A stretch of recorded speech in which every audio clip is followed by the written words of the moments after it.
ਪੰਜਾਬ ਸਰਕਾਰ ਦੇ NPS ਕਰਮਚਾਰੀਆਂ ਲਈ HRMS ਪੰਜਾਬ ਵੈਬਸਾਈਟ ਉੱਤੇ ਟੈਕਸ ਕੈਲਕੂਲੇਟ ਕਰਨ ਲਈ ਸਭ ਤੋਂ ਪਹਿਲਾਂ ਆਪਣੇ ਵੈਬ ਬਰਾਊਜ਼ਰ ਵਿੱਚ hrms.punjab.gov.in ਵੈਬਸਾਈਟ ਨੂੰ ਓਪਨ ਕੀਤਾ ਜਾਵੇ।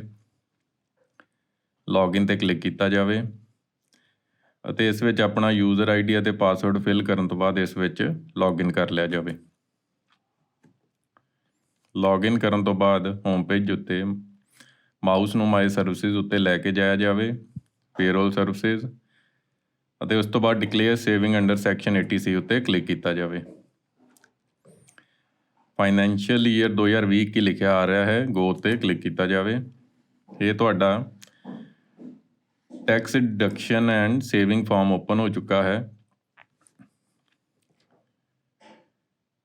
ਇਸ ਵਿੱਚ ਸਭ ਤੋਂ ਪਹਿਲੀ ਆਪਸ਼ਨ ਹੈ ਹਾਊਸ ਲੋਨ ਇੰਟਰਸਟ ਦੀ। ਇਸ ਵਿੱਚ ਅਗਰ ਤੁਸੀਂ ਹਾਊਸ ਲੋਨ ਲਿਆ ਹੈ ਤਾਂ ਉਸ ਦੇ ਕਰੰਟ ਫਾਈਨੈਂਸ਼ੀਅਲ ਈਅਰ ਦੇ ਇੰਟਰਸਟ ਦੀ ਐਂਟਰੀ ਕੀਤੀ ਜਾ ਸਕਦੀ ਹੈ। ਇਸ ਵਿੱਚ 50,000 ਰੁਪਇਆ ਸਾਰੇ ਕਰਮਚਾਰੀਆਂ ਲਈ ਅਤੇ 1.5 ਲੱਖ ਰੁਪਇਆ ਉਹਨਾਂ ਕਰਮਚਾਰੀਆਂ ਲਈ ਜਿਨ੍ਹਾਂ ਦੇ ਘਰ ਦੀ ਰਜਿਸਟਰੀ 45 ਲੱਖ ਤੋਂ ਘੱਟ ਹੈ, ਉਹ ਐਂਟਰ ਕਰ ਸਕਦੇ ਹਨ। ਇਸ ਦਾ ਕੈਪ 2 ਲੱਖ ਰੁਪਇਆ ਹੈ। Second option house loan principal ਦੀ ਹੈ। ਇਸ ਵਿੱਚ ਵੀ ਤੁਹਾਡੇ ਹਾਊਸ ਲੋਨ ਦਾ ਜੋ ਪ੍ਰਿੰਸੀਪਲ ਅਮਾਊਂਟ ਕਰੰਟ ਈਅਰ ਵਿੱਚ ਤੁਸੀਂ ਪੇ ਕੀਤਾ ਹੈ ਉਸ ਦੀ ਐਂਟਰੀ ਕਰ ਸਕਦੇ ਹੋ। ਹਾਊਸ ਲੋਨ ਪ੍ਰਿੰਸੀਪਲ ਤੁਹਾਡੇ 80C ਦੇ ਵਿੱਚ ਕੈਲਕੂਲੇਟ ਹੁੰਦਾ ਹੈ, ਜਿਸ ਦਾ ਕੈਪ 1.5 ਲੱਖ ਰੁਪਇਆ ਹੈ। ਥਰਡ ਆਪਸ਼ਨ LIC ਹੈ। LIC ਵੀ 80C 1.5 ਲੱਖ ਦੇ ਕੈਪ ਵਿੱਚ ਹੀ ਜਾਂਦੀ ਹੈ। ਅੱਜ ਦੀ ਉਦਾਹਰਨ ਵਿੱਚ ਅਸੀਂ ਇਸ ਵਿੱਚ 78,220 ਰੁਪਏ ਦੀ ਐਂਟਰੀ ਕਰਾਂਗੇ। ਫੋਰਥ ਆਪਸ਼ਨ ਹੈ PLI post office life insurance. ਇਸ ਦੀ ਐਂਟਰੀ ਤੁਸੀਂ ਇੱਥੇ ਕਰ ਸਕਦੇ ਹੋ। ਫਿਫਥ ਆਪਸ਼ਨ ਹੈ PPF ਦੀ। ਅੱਜ ਦੀ ਉਦਾਹਰਨ ਵਿੱਚ ਇਸ ਵਿੱਚ ਵੀ ਅਸੀਂ 2,000 ਰੁਪਏ ਐਡ ਕਰਾਂਗੇ। 6ਵੀਂ NSC, ਨੈਕਸਟ ਟਿਊਸ਼ਨ ਫੀਸ, ਫਿਰ ਰੀਇਨਵੈਸਟਿਡ NSC, ਬੌਂਡਸ, ਪੈਨਸ਼ਨ ਫੰਡ। ਇਸ ਤੋਂ ਇਲਾਵਾ ਕੋਈ ਹੋਰ ਆਫਿਸ ਸੇਵਿੰਗ 80C ਦੇ ਅੰਡਰ ਤੁਹਾਡੀ ਫਾਲ ਕਰਦੇ ਤਾਂ ਉਸ ਦੀ ਐਂਟਰੀ 11 ਨੰਬਰ ਵਿੱਚ ਕਰਾਂਗੇ। 11 ਤੋਂ ਬਾਅਦ 13 ਪੁਆਇੰਟ ਹੈ ਸੁਕੰਨਿਆ ਸਮਰਿੱਧੀ ਯੋਜਨਾ। ਇਸ ਦੀ ਜਿਹੜੀ ਕੈਲਕੂਲੇਸ਼ਨ ਹੈ ਉਹ ਵੀ 80C ਦੇ ਵਿੱਚ ਹੀ ਹੁੰਦੀ ਹੈ।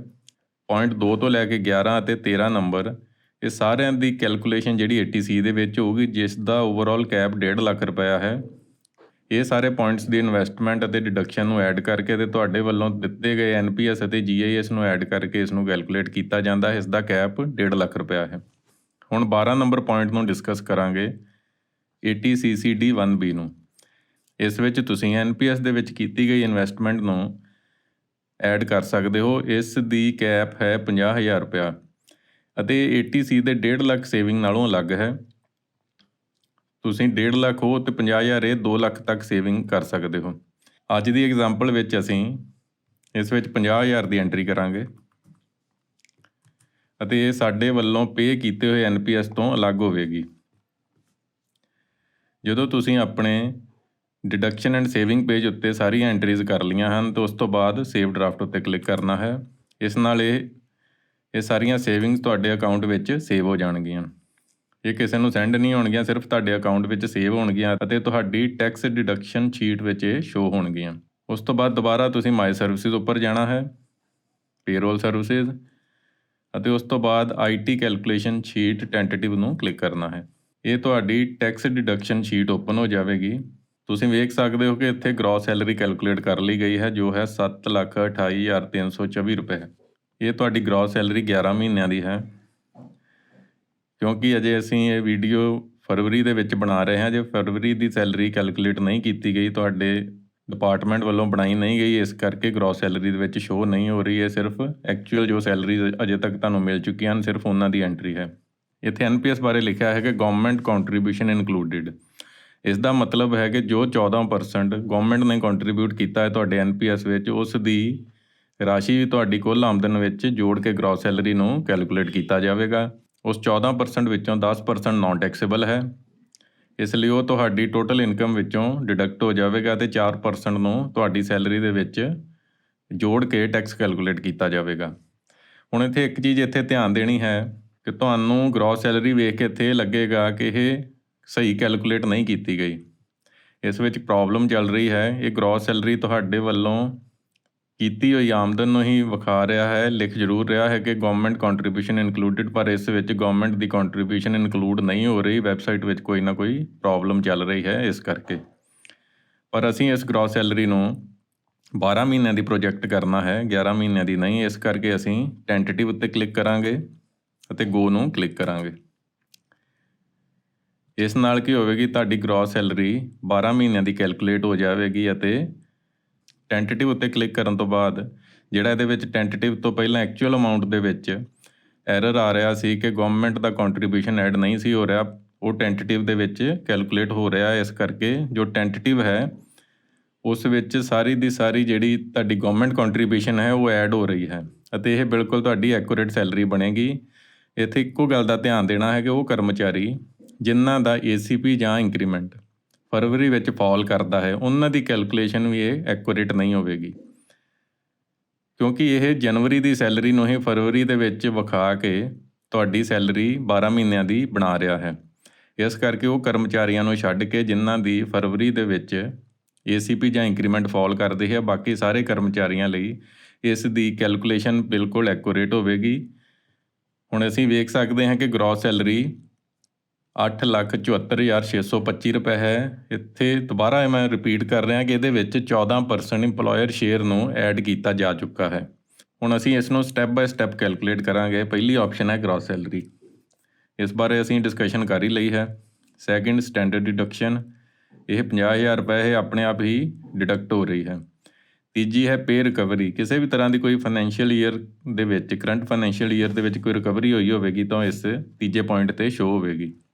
ਆਪਣੇ ਐਗਜ਼ੈਂਪਟੇਬਲ ਅਲਾਇੰਸਿਸ ਦੀ ਐਂਟਰੀ 4th ਅਤੇ 5th ਆਪਸ਼ਨ ਵਿੱਚ ਕਰ ਸਕਦੇ ਹੋ। ਉਸ ਤੋਂ ਬਾਅਦ ਅਲਾਉਂਸ ਅਤੇ ਸਟੈਂਡਰਡ ਡਿਡਕਸ਼ਨ ਨੂੰ ਕੱਟ ਕੇ ਤੁਹਾਡੀ ਗ੍ਰੋਸ ਸੈਲਰੀ ਕੈਲਕੂਲੇਟ ਹੋ ਜਾਂਦੀ ਹੈ।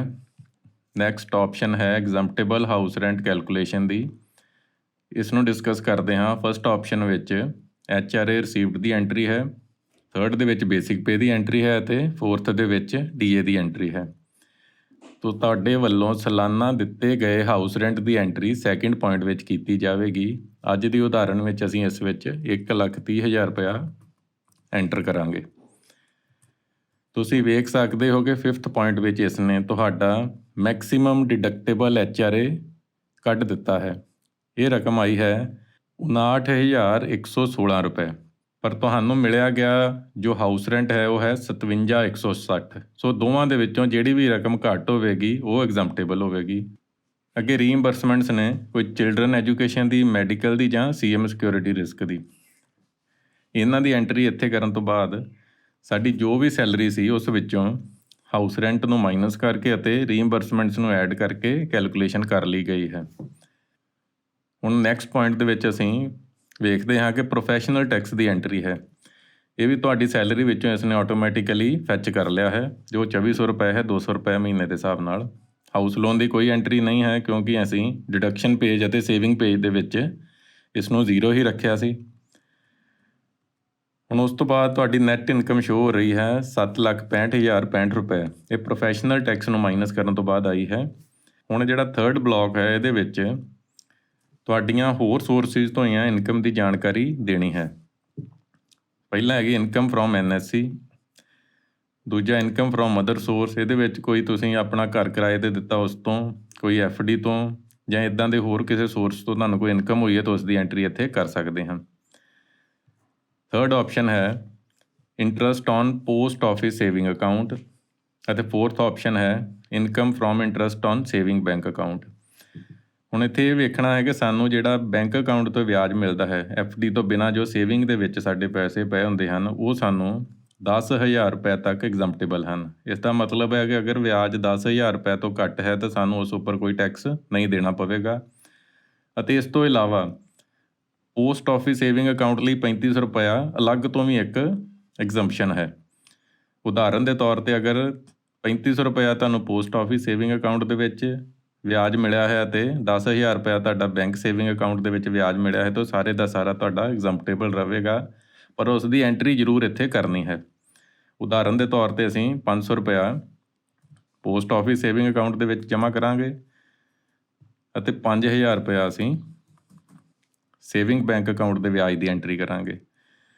5th ਪੁਆਇੰਟ ਤੁਸੀਂ ਵੇਖ ਸਕਦੇ ਹੋ ਕਿ 5th ਪੁਆਇੰਟ ਦੇ ਵਿੱਚ ਜਿਹੜਾ ਤੁਹਾਡਾ ਪੋਸਟ ਆਫਿਸ ਸੇਵਿੰਗ ਅਕਾਊਂਟ ਸੀ ਉਸ ਦਾ ਐਗਜ਼ੰਪਸ਼ਨ ਜਾਂ ਰਿਬੇਟ ਉਸ ਦੀ ਐਂਟਰੀ ਅਸੀਂ ਇੱਥੇ ਕਰਾਂਗੇ। ਜਿਵੇਂ ਸਾਨੂੰ 500 ਰੁਪਇਆ ਵਿਆਜ ਪਿਆ ਸੀ ਤੇ ਇੱਥੇ ਅਸੀਂ 500 ਰੁਪਏ ਦੀ ਐਂਟਰੀ ਕਰ ਦਾਂਗੇ ਤਾਂ ਜੋ ਸਾਡਾ ਉਹ 500 ਰੁਪਇਆ ਨਾਨ ਟੈਕਸੇਬਲ ਹੋ ਜਾਵੇ। 6th ਆਪਸ਼ਨ ਹੈ NPS ਏਰੀਅਰ ਦੀ। ਇਸ ਵਿੱਚ ਕਿਸ ਦੀ ਐਂਟਰੀ ਕਰਨੀ ਹੈ? ਜਿਵੇਂ ਕਿ ਤੁਹਾਨੂੰ ਪਤਾ ਹੈ ਕਿ ਗਵਰਨਮੈਂਟ ਦੇ ਨੋਟੀਫਿਕੇਸ਼ਨ ਮੁਤਾਬਕ ਇੰਪਲੋਇਰ ਸ਼ੇਅਰ 10 ਤੋਂ ਵੱਧ ਕੇ 14% ਹੋ ਗਿਆ ਸੀ ਅਤੇ 2020-21 ਫਾਈਨੈਂਸ਼ੀਅਲ ਈਅਰ ਵਿੱਚ ਗਵਰਨਮੈਂਟ ਨੇ ਕੰਟਰੀਬਿਊਸ਼ਨ ਜਿਹੜੀ ਆ ਉਹ 14% ਹੀ ਕੀਤੀ ਸੀ ਤੁਹਾਡੇ ਅਕਾਊਂਟ ਦੇ ਵਿੱਚ, ਪਰ 2019-20 ਲਈ ਉਸਨੇ ਕੰਟਰੀਬਿਊਸ਼ਨ ਉਸ ਟਾਈਮ ਤੇ 14% ਨਹੀਂ ਸੀ ਕੀਤੀ, ਸਿਰਫ 10% ਹੀ ਕੀਤੀ ਸੀ। ਹੁਣ ਕੀ ਹੋਇਆ ਹੈ ਕਿ ਗਵਰਨਮੈਂਟ ਨੇ ਉਹ ਜਿਹੜਾ 4% ਤੁਹਾਡੇ ਵੱਲ ਉਹਨਾਂ ਦੀ ਦੇਣਦਾਰੀ ਸੀ ਉਸ ਦਾ ਐਜ਼ ਅ ਏਰੀਅਰ ਉਹ ਤੁਹਾਡੇ NPS ਅਕਾਊਂਟ ਵਿੱਚ ਜਮ੍ਹਾਂ ਕਰਾ ਦਿੱਤੀ ਹੈ 2020-21 ਫਾਈਨੈਂਸ਼ੀਅਲ ਈਅਰ ਦੇ ਵਿੱਚ, ਪਰ ਉਹ ਅਸਲ ਦੇ ਵਿੱਚ ਉਹ ਏਰੀਅਰ ਸੀ 2019-20 ਫਾਈਨੈਂਸ਼ੀਅਲ ਈਅਰ ਦਾ। ਸੋ ਉਸ ਦੀ ਐਂਟਰੀ ਅਸੀਂ ਇੱਥੇ ਕਰਾਂਗੇ ਕਿਉਂਕਿ ਉਹ ਤੁਹਾਡੀ ਇਨਕਮ ਦਾ ਹਿੱਸਾ ਹੈ। ਹੁਣ ਇਸ ਵਿੱਚ ਅਸੀਂ ਉਦਾਹਰਨ ਦੇ ਤੌਰ ਤੇ ਕੋਈ 20,000 ਰੁਪਇਆ ਐਂਟਰ ਕਰਾਂਗੇ ਜਾਂ 25,000 ਕਰ ਦਿੰਦੇ ਹਾਂ। ਤੁਸੀਂ ਆਪਣੇ NPS ਅਕਾਊਂਟ ਨੂੰ ਓਪਨ ਕਰਕੇ ਉਸ ਵਿੱਚ ਚੈੱਕ ਕਰ ਸਕਦੇ ਹੋ ਕਿ 2020-21 ਫਾਈਨੈਂਸ਼ੀਅਲ ਈਅਰ ਦੇ ਵਿੱਚ ਤੁਹਾਨੂੰ NPS ਦੇ ਵਿੱਚ ਕਿੰਨਾ ਏਰੀਅਰ ਮਿਲਿਆ ਹੈ, ਉਸ ਨੂੰ ਕੈਲਕੂਲੇਟ ਕਰਕੇ ਤੁਸੀਂ ਇਸ ਆਪਸ਼ਨ ਦੇ ਵਿੱਚ ਐਂਟਰ ਕਰਨਾ ਹੈ। ਹੁਣ ਸਾਡੀ ਇੱਥੇ ਟੋਟਲ ਇਨਕਮ ਬਣ ਗਈ ਹੈ 7,95,065 ਰੁਪਏ। ਹੁਣ 5th ਕਾਲਮ ਦੇ ਵਿੱਚ ਕੀ ਆ? 5th ਬਲਾਕ ਦੇ ਵਿੱਚ ਫਸਟ ਆਪਸ਼ਨ GPF 0 ਹੈ, ਸੈਕਿੰਡ ਆਪਸ਼ਨ GIS ਦੀ ਹੈ। ਇਹ ਆਪਣੇ ਆਪ ਤੁਹਾਡੀ ਸੈਲਰੀ ਤੋਂ ਇਸਨੇ 360 ਰੁਪਏ ਕੈਲਕੂਲੇਟ ਕਰ ਲਏ ਹਨ। ਪ੍ਰਿੰਸੀਪਲ ਅਮਾਊਂਟ 0 ਹੈ ਕਿਉਂਕਿ ਅਸੀਂ ਪ੍ਰਿੰਸੀਪਲ ਦੀ ਕੋਈ ਐਂਟਰੀ ਸਟਾਰਟਿੰਗ ਦੇ ਵਿੱਚ ਨਹੀਂ ਸੀ ਕੀਤੀ। ਅਗਰ ਤੁਹਾਨੂੰ ਲੱਗੇ ਕਿ ਤੁਸੀਂ ਦੁਬਾਰਾ ਇਸ ਦੀ ਐਂਟਰੀ ਕਰਨੀ ਚਾਹੁੰਦੇ ਹੋ ਤਾਂ ਤੁਹਾਨੂੰ ਦੁਬਾਰਾ ਉਹ saving and deduction form open ਕਰਨਾ ਪਵੇਗਾ ਅਤੇ ਉਸ ਵਿੱਚ ਉਸ ਨੂੰ ਤੁਸੀਂ ਐਡਿਟ ਕਰ ਸਕਦੇ ਹੋ ਅਤੇ ਉਹ ਇਹ ਟੈਕਸ ਸ਼ੀਟ ਦੇ ਉੱਪਰ ਸ਼ੋ ਹੋ ਜਾਵੇਗਾ। LIC ਦੀ ਐਂਟਰੀ ਅਸੀਂ ਸਟਾਰਟਿੰਗ ਵਿੱਚ ਕੀਤੀ ਸੀ, ਉਹ ਇੱਥੇ ਸ਼ੋ ਹੋ ਰਹੀ ਹੈ। PPF ਦੀ ਵੀ ਅਸੀਂ ਐਂਟਰੀ ਕੀਤੀ ਸੀ। ਕੁਛ ਇੱਥੇ ਆਪਸ਼ਨਸ ਇੱਦਾਂ ਦੀਆਂ ਨੇ ਜੋ ਤੁਸੀਂ ਐਡਿਟ ਕਰ ਸਕਦੇ ਹੋ। ਉਹਨਾਂ ਦੀ ਐਂਟਰੀ ਅਗਰ ਤੁਸੀਂ ਪਹਿਲਾਂ ਕਰ ਦਿੱਤੀ ਹੈ ਤਾਂ ਉਸ ਨੂੰ ਤੁਸੀਂ ਇੱਥੇ ਚੇਂਜ ਵੀ ਕਰ ਸਕਦੇ ਹੋ। ਉਦਾਹਰਨ ਦੇ ਤੌਰ ਤੇ ਅਸੀਂ PPF ਨੂੰ ਚਾਹੁੰਦੇ ਹਾਂ ਕਿ 3,000 ਕਰ ਦਈਏ, ਅਸੀਂ ਇਸ ਨੂੰ ਐਡਿਟ ਵੀ ਕਰ ਸਕਦੇ ਹਾਂ। ਫਿਰ ਉਸੇ ਤਰ੍ਹਾਂ ਉਹ ਸੇਮ ਹੀ ਆਪਸ਼ਨਸ ਨੇ, ਅਗਰ ਤੁਸੀਂ ਉੱਥੇ ਐਡ ਨਹੀਂ ਕੀਤੀਆਂ ਤਾਂ ਇੱਥੇ ਵੀ ਐਡ ਕਰ ਸਕਦੇ ਹੋ। ਹੁਣ 12 ਨੰਬਰ ਪੁਆਇੰਟ ਤੁਸੀਂ ਵੇਖ ਸਕਦੇ ਹੋ ਕਿ ਤੁਹਾਡੇ ਵੱਲੋਂ ਪੇ ਕੀਤਾ ਹੋਇਆ NPS ਜੋ ਗਵਰਨਮੈਂਟ ਨੇ ਡਿਡਕਟ ਕੀਤਾ ਸੀ ਤੁਹਾਡੀ ਸੈਲਰੀ ਵਿੱਚੋਂ, ਉਹ ਇੱਥੇ ਸ਼ੋ ਹੋ ਰਿਹਾ ਹੈ ਅਤੇ 12 ਮਹੀਨਿਆਂ ਦਾ ਹੈ। ਹੁਣ ਉਸ ਤੋਂ ਬਾਅਦ 80CCD 1B ਬਾਰੇ ਹੈ। ਅਸੀਂ ਇਸ ਦੀ 50,000 ਦੀ ਐਂਟਰੀ ਡਿਡਕਸ਼ਨ ਪੇਜ ਉੱਪਰ ਕੀਤੀ ਸੀ, ਉਹ ਜੋ ਇੱਥੇ ਸ਼ੋ ਹੋ ਰਹੀ ਹੈ। ਇਸ ਨੂੰ ਅਸੀਂ ਇੱਥੇ ਐਡਿਟ ਵੀ ਕਰ ਸਕਦੇ ਹਾਂ। ਉਦਾਹਰਨ ਦੇ ਤੌਰ ਤੇ ਅਸੀਂ ਇਸ ਨੂੰ ਇੱਥੇ 40,000 ਕਰ ਰਹੇ ਹਾਂ। ਸੋ 5 ਨੰਬਰ ਬਲਾਕ ਦੇ ਵਿੱਚ ਸਾਡੀ ਟੋਟਲ ਡਿਡਕਸ਼ਨ 1,90,000 ਆ ਰਹੀ ਹੈ, ਜਿਸ ਵਿੱਚੋਂ 1.5 ਲੱਖ 80C ਦੇ ਵਿੱਚ ਹੈ ਅਤੇ 40,000 ਜੋ ਹੈ ਉਹ 80CCD 1B ਦੇ ਵਿੱਚ ਹੈ। 7th ਬਲਾਕ ਹੋਰ ਡਿਡਕਸ਼ਨਸ ਦਾ ਹੈ। ਇਸ ਵਿੱਚ ਪਹਿਲੇ ਸਟੈਪ ਦੇ ਵਿੱਚ ਹੈ ਮੈਡੀਕਲ ਇੰਸ਼ੋਰੈਂਸ।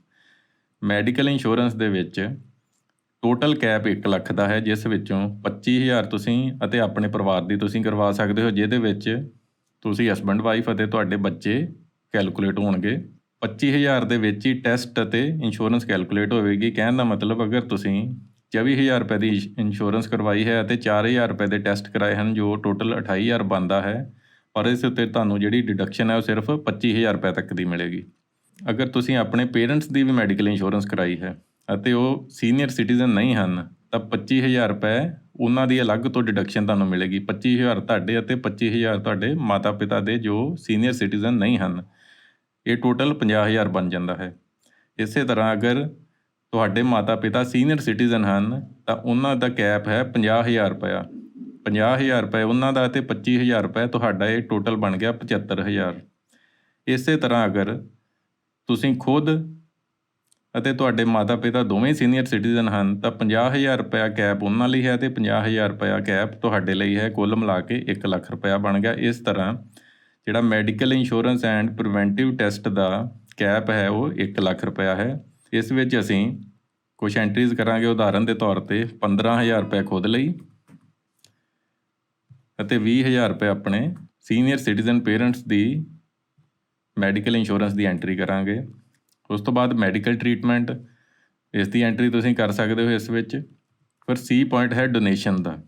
ਹੁਣ ਅੱਗੇ D ਪੁਆਇੰਟ ਹੈ ਫਿਜ਼ੀਕਲ ਹੈਂਡੀਕੈਪ ਦੀ। ਹੁਣ ਤੁਸੀਂ G ਪੁਆਇੰਟ ਵੇਖੋਗੇ, ਇੱਥੇ ਇੰਪਲੋਇਰ ਸ਼ੇਅਰ ਸ਼ੋ ਹੋ ਰਿਹਾ ਹੈ, ਇਹ ਵੀ ਡਿਡਕਸ਼ਨ ਵਿੱਚ ਹੋ ਰਿਹਾ ਹੈ ਅਤੇ ਉੱਪਰ ਵਾਲੀਆਂ ਸਾਰੀਆਂ ਡਿਡਕਸ਼ਨਸ ਤੋਂ ਇਹ ਅਲੱਗ ਹੈ। ਇੱਥੇ ਤੁਸੀਂ ਇਹ ਧਿਆਨ ਦੇਣਾ ਹੈ ਕਿ ਸਿਰਫ ਇੱਥੇ 10% ਹੀ ਸ਼ੋ ਹੋ ਰਿਹਾ ਹੈ ਅਤੇ 4% ਜਿਹੜਾ ਹੈ ਉਹ ਟੈਕਸੇਬਲ ਰਹੇਗਾ। ਹੁਣ ਅਸੀਂ ਐਚ ਪੁਆਇੰਟ ਨੂੰ ਡਿਸਕਸ ਕਰਦੇ ਹਾਂ।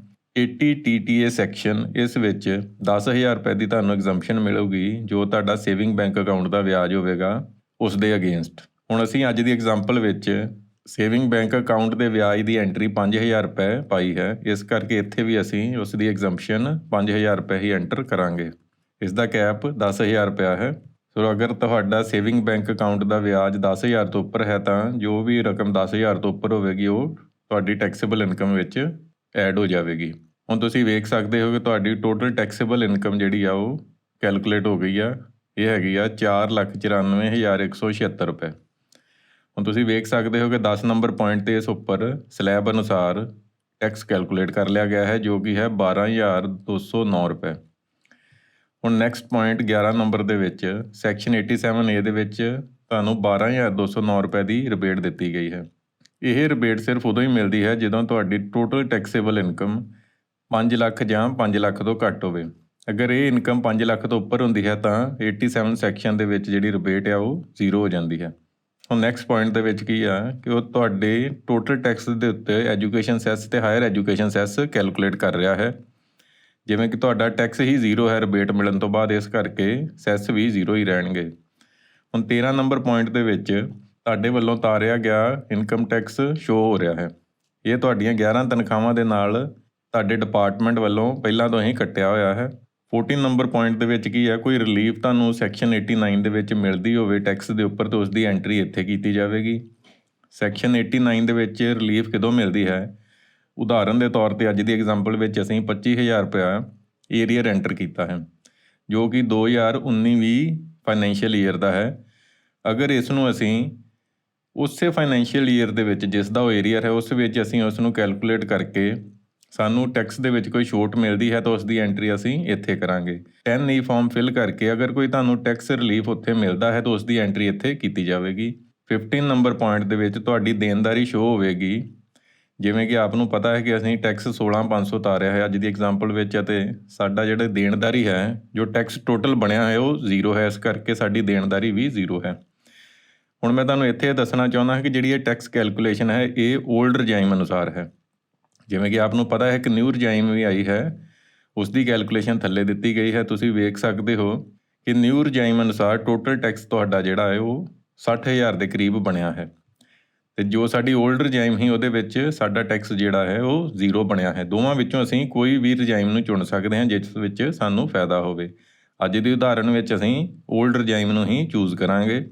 ਹੁਣ ਜਦੋਂ ਸਾਰਾ ਟੈਕਸ ਕੈਲਕੂਲੇਟ ਹੋ ਚੁੱਕਾ ਹੈ ਤਾਂ ਤੁਸੀਂ ਇਸ ਦੀ ਐਂਟਰੀ ਮੈਨੂਅਲੀ ਆਪਣੇ TDS ਫਾਰਮ ਵਿੱਚ ਕਰ ਸਕਦੇ ਹੋ। ਇਸ ਨੂੰ ਆਪਣੇ ਅਕਾਊਂਟ ਵਿੱਚ ਸੇਵ ਕਰਨ ਲਈ ਤੁਸੀਂ ਸੇਵ ਡਰਾਫਟ ਨੂੰ ਕਲਿੱਕ ਕਰ ਸਕਦੇ ਹੋ। ਇਸ ਨਾਲ ਇਹ ਕਿਸੇ ਨੂੰ ਸੈਂਡ ਨਹੀਂ ਹੋਵੇਗਾ, ਸਿਰਫ ਤੁਹਾਡੇ ਅਕਾਊਂਟ ਦੇ ਵਿੱਚ ਇਹ ਸੇਵ ਹੋ ਜਾਵੇਗਾ। ਤੁਸੀਂ ਇਸ ਨੂੰ ਪ੍ਰਿੰਟ ਵੀ ਕਰ ਸਕਦੇ ਹੋ ਜਾਂ ਇਸ ਨੂੰ ਆਪਣੇ ਸਿਸਟਮ ਵਿੱਚ ਡਾਊਨਲੋਡ ਕਰਕੇ ਪੱਕੇ ਤੌਰ 'ਤੇ ਸੇਵ ਕਰਕੇ ਵੀ ਰੱਖ ਸਕਦੇ ਹੋ ਐਕਸਲ ਦੇ ਵਿੱਚ। ਹੁਣ ਅਗਰ ਤੁਸੀਂ ਜੋ ਸਟਾਰਟਿੰਗ ਵਿੱਚ ਸੇਵਿੰਗ ਤੇ ਡਿਡਕਸ਼ਨ ਫਾਰਮ ਫਿਲ ਕੀਤਾ ਸੀ ਜਿਸ ਵਿੱਚ ਅਸੀਂ ਆਪਣੀਆਂ ਕੁਝ ਡਿਡਕਸ਼ਨ ਤੇ ਸੇਵਿੰਗ ਦੀ ਐਂਟਰੀ ਕੀਤੀ ਸੀ, ਕੋਈ ਚੇਂਜ ਕਰਨਾ ਚਾਹੁੰਦੇ ਹੋ ਤਾਂ ਉਸ ਨੂੰ ਉਸੇ ਤਰੀਕੇ ਨਾਲ ਵੀ ਚੇਂਜ ਕਰ ਸਕਦੇ ਹੋ ਮਾਈ ਸਰਵਿਸਿਜ਼ ਉੱਪਰ ਜਾ ਕੇ, ਜਾਂ ਫਿਰ ਇੱਕ ਸ਼ਾਰਟਕਟ ਥੱਲੇ ਦਿੱਤਾ ਹੋਇਆ ਹੈ, ਇਸ ਨੂੰ ਕਲਿੱਕ ਕਰਕੇ ਵੀ ਅਸੀਂ ਸੇਵਿੰਗ ਪੇਜ ਦੇ ਉੱਤੇ ਜਾ ਕੇ ਆਪਣੀਆਂ ਚੇਂਜਿਸ ਕਰ ਸਕਦੇ ਹਾਂ।